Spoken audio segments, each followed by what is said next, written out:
first question that was asked. I can feel, watching those young people, I can feel a brand new day, yes. And that's a perfect entry point for what we're going to talk about tonight. So thank you again to Center Stage, the Teen Musical Ensemble. That was really fantastic. And thank you also to our young volunteers, who I hope you met on the way in, from Squash Haven, from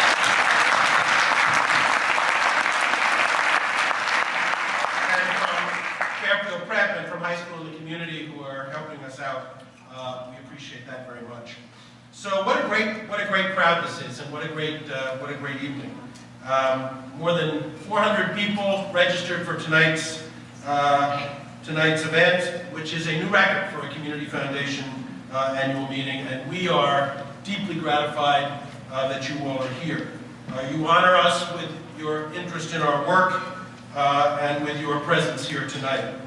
And most importantly, I think you honor one another, and you honor this place that we call home by your commitment to this community. So we are so proud at the foundation to be your fellow travelers in doing the work of building a stronger community. And we want to hear from you tonight. As has become our tradition at these convenings, we want to know what inspires you as you learn more tonight about the educational challenges and progress in our community and in our state. So there will be opportunities at the conclusion of the program to write down your thoughts at the back of the room and to further engage the community. Tonight's proceedings are being live blogged. Where are our bloggers? In the back. By Paul Bass of the New Haven Independent, by Norma Rodriguez-Reyes of La Voz Hispana, and by Angie Carter of the New Haven Register. So thank you to the three of them as well.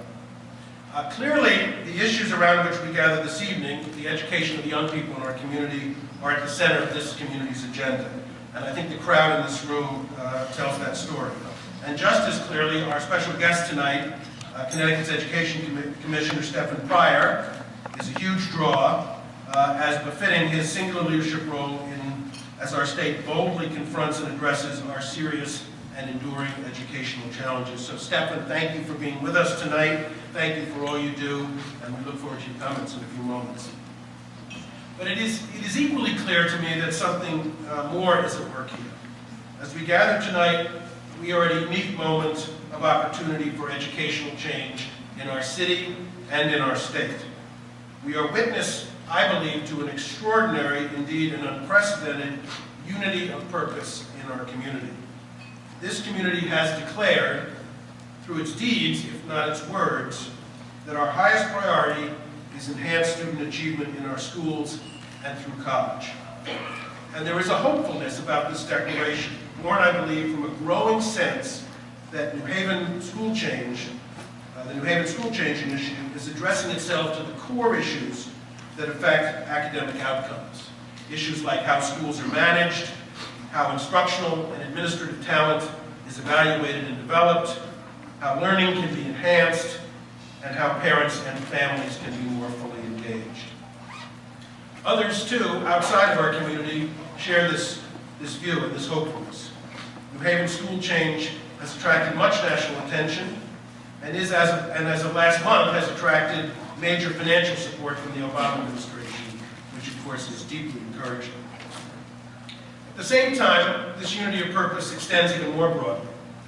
Employment opportunity and regional economic growth, there is a new and deeper recognition of how inextricably those goals are tied to stronger education, both at the state level, with the creation of the Connecticut Council on Education Reform, and at the local level, as seen in the jobs pipeline work undertaken this year by an all-too-rare coalition of leading businesses and institutional employers, unions, elected officials, and funders, and chaired by George Perez, President of the Board of Aldermen, who's here.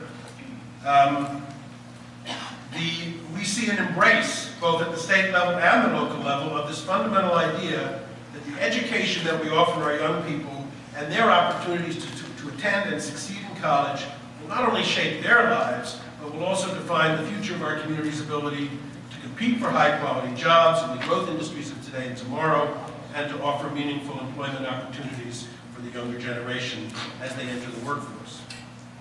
So in a community that has too often been defined by our gaps between rich and poor, gaps between city and suburb, gaps between black and white. Enhanced public education is understood as a key starting point for closing those gaps. And in a community whose identity has long been associated with educational excellence for the few, we now take great pride not only in being known as the home of Yale University, but also in the bold steps that we are taking to provide the best possible education at the secondary level and at the post-secondary level for the many. And let me repeat, I think this unity of purpose is unprecedented. It's almost 3 decades since I came to live and work in this community, and I have never before seen our leading private institutions acting in concert in this way or so aligned with public priorities. In my 12 years at the Foundation, I've not previously seen such clarity as to the community's shared philanthropic priorities. As a community, our strategies are aligned and our resources are aligned. And I probably don't need to tell all of you that in Greater New Haven, one has not always been able to say that. So we gather tonight at a moment of real hope, a moment of acting on our shared belief that when we as a community are pointed in the same direction, are working together, are tackling the tough issues, and are sharing our perspectives and our knowledge in ways that promote real inclusion, we can make lasting fundamental change happen. Excuse me, I would have had a lot more kisses on the cheek before if I wasn't carrying germs.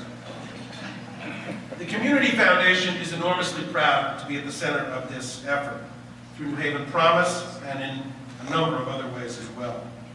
The Foundation has for 2 years now been the home of New Haven Promise, which is our largest single programmatic commitment.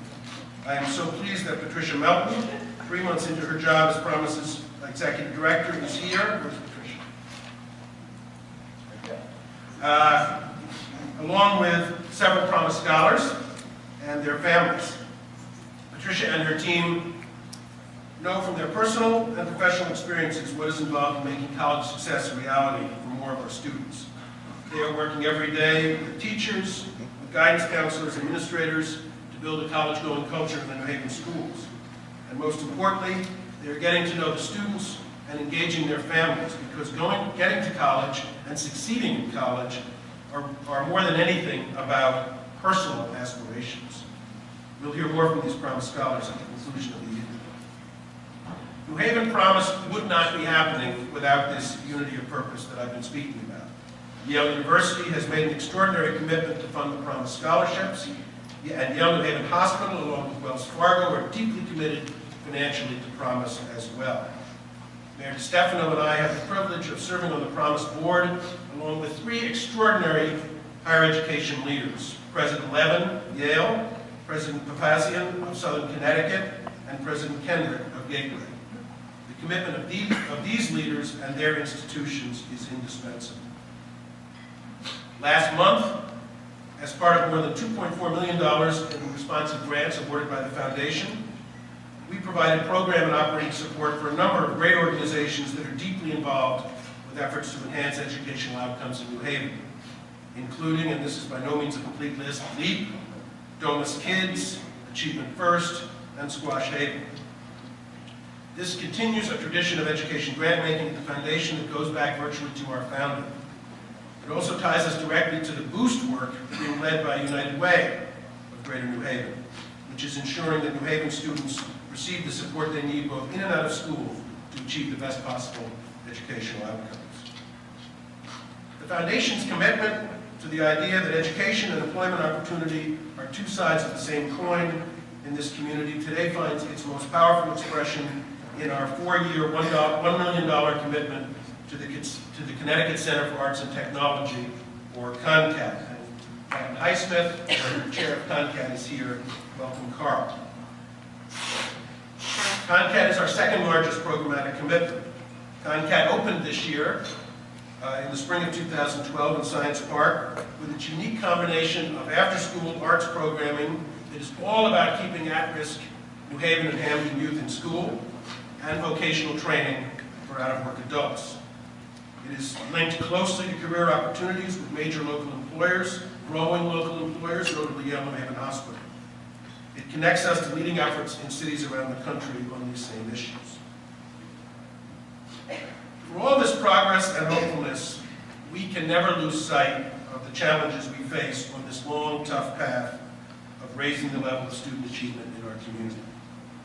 Nor can we lose sight of the reality that sustaining this kind of unity of purpose over the long haul in the face of these challenges is even harder than building it in the first place. Recognizing this, the New Haven Promise Board is now designing and will in 2013 commission an evaluation of New Haven school change to date. This community needs and deserves a data-driven, credible, and independent analysis of the progress that's being made and of the changes that have to be made to assure continued progress. It will be one essential element of how we as a community sustain our focus on these issues. Data, analysis, evaluation, I know it can sound a little on the dry side, but for the foundation, what we know and how we share our knowledge with the community are central. As has always been true of our financial resources, so too can our community knowledge resources be a potent tool for engaging others in the challenges and opportunities of our community, and for building and sustaining the unity of purpose that is essential to achieving any of our goals, whether related to education or in any other area. The foundation is deeply invested in this idea.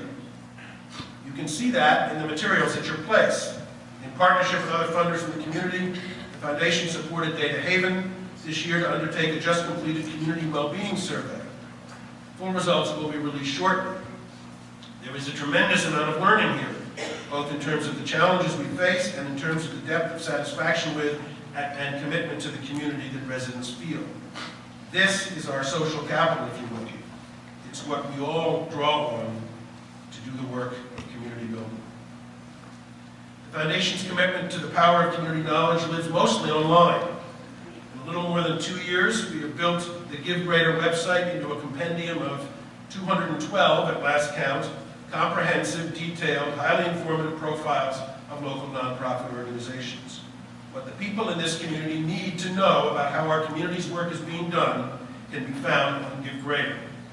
And we were pleased to learn this year when we surveyed our donors that the site is being used extensively as a knowledge vehicle. Give Greater has also proven to be a powerful giving vehicle as well. More than 4,000 gifts were made during 36 hours of the Great Give last month.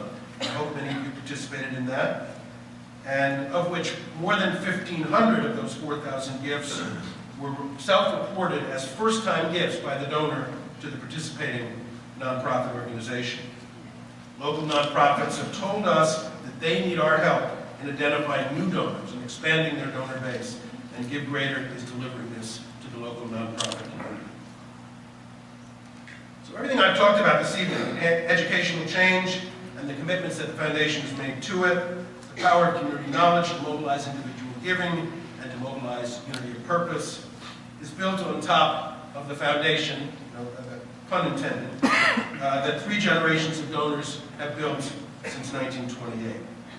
Our core work goes on, serving and reaching out to the donors in our community to continue to build the charitable endowment for this place, managing that endowment, acting as steward for past donors by honoring their visions in our grant making, and by serving as the community's largest grant maker, supporting the full array of charitable causes in this region, supporting institutions large and small, new and established, from the valley to the shoreline and all points in between.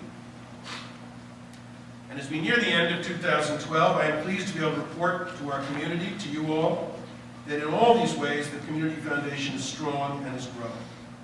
The Foundation today has assets of approximately $365 million in more than 900 separate charitable funds, an increase of almost $25 million since year-end 2011.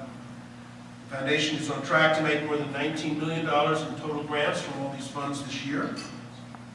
By year-end, I expect that the Foundation will have received as much as $10 to $12 million in new charitable gifts this year, and an additional $7 million or more in transfers of existing charitable assets for management purposes.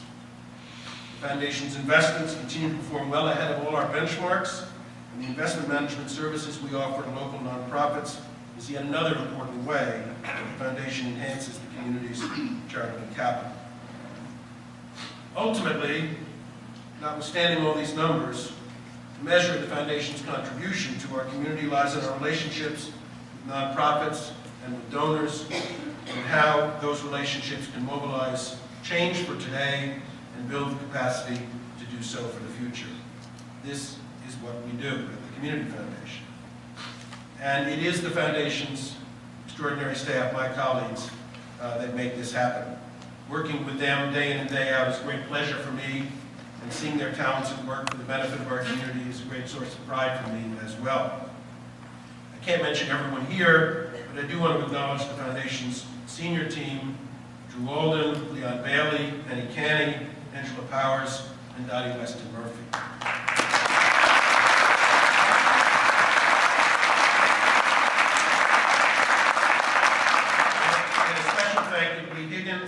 Who in her work with me and in her work with the board does so much to hold the whole place together day in and day out. Thank you.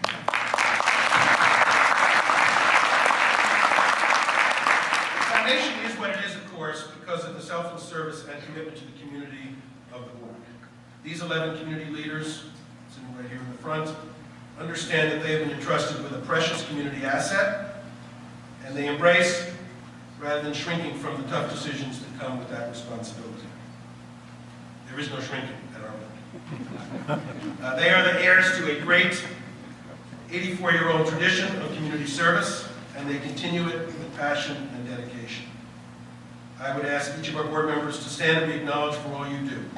Jamie Cohen, Will Caldwell, Howard Hill, Annie Garcia Kaplan, Chip Long, Kika Matos, David Newton, Jim Perillo, Jimmy Ryan, Shelley Szynski, and Roland Young-Smith. Thank you.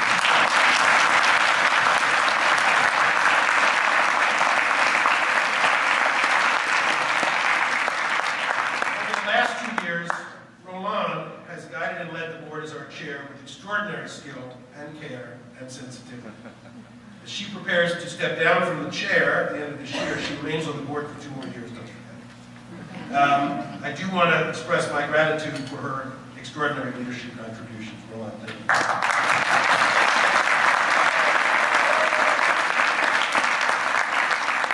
I am delighted to announce that the board has elevated its current vice chair, David Newton, to the chairmanship, and has elected Jim Perillo to the office of vice chair, both beginning in the new year. Congratulations.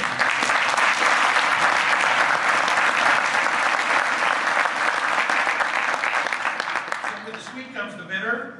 Our annual meeting is sadly when we bid goodbye publicly to board members who are reaching the end of their 7-year term. This year, Annie Kaplan and Jamie Cohen comprise our departing group. To say they will be missed is to seriously understate the case. They have each made singularly important contributions. Annie has brought the breadth of her perspectives as a former teacher, as a coordinator of volunteers at the hospital, as a Latina, as a shoreline resident, as a dog lover. That's never far from the road. To her board service, and she's been a strong, cohesive force on the board. Over the last 2 years, she has been the first chair of our newly established Community Strategies and Knowledge Committee, and has blazed an important trail in that way. Emphasize the importance of that in my earlier comments. So many of the decisions that we have made bear the mark of her wisdom. She's a wonderful colleague, and she has been and will continue to be a great friend. Thank you for everything.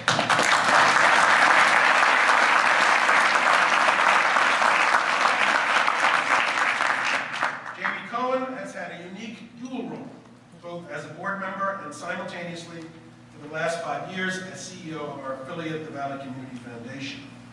Even as he leaves the board, he is also retiring from VCF. So we will be losing the benefit of his commitment, his experience, his wisdom, his relationships, and his judgment in both capacities virtually simultaneously. It's a huge loss, compensated only by the pleasure I have gotten from hearing him say on a number of occasions that this work of community philanthropy in both of these roles that he's had has been immensely rewarding for him and the right capstone to his career. Jamie, it's been immensely rewarding for me and for your colleagues as well. It's been an honor to be your partner, and thank you for everything.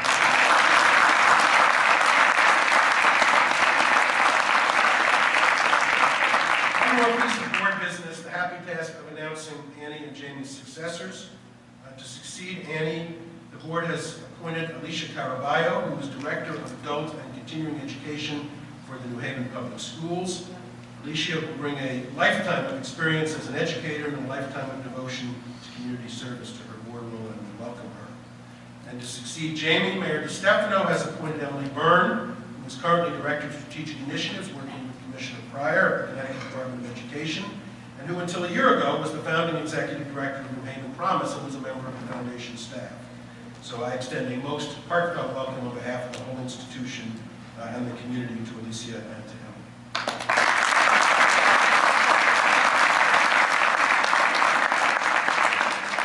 So to return to our main topic of the evening, it is now my pleasure to introduce Stephen Pryor. For those of us who watch these developments on state education issues closely, it's quite amazing that Stephen has been Connecticut's Commissioner of Education for only a bit more than a year.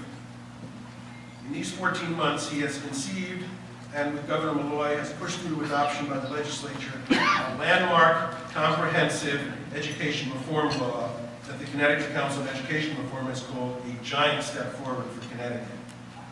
He has reorganized his department, and he has succeeded in mobilizing the state at many levels on these issues in ways not previously seen.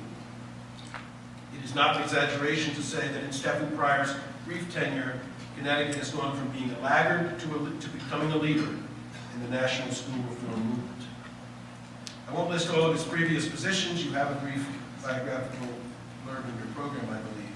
But I will say that both as an educator, he's the son of 2 public school teachers and was co-founder and board member of Achievement First, now one of the nation's leading charter school management companies, and as one deeply steeped in the politics of making change happen.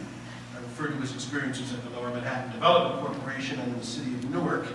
Stephen brings extraordinary credentials to his work as commissioner. Everyone in Connecticut who cares about these education issues should feel fortunate that Stephen Pryor is back among us, for he's a powerful leader who is making a big difference for our young people. His professional travels may have taken him to New York and New Jersey over the years, but he's really a New Havener. He's home, he's back home, he lives right here in the Ninth Square, about a 2-minute walk from here, and he's a great friend to many of us in this community. Stephen, welcome again, and thank you for being here.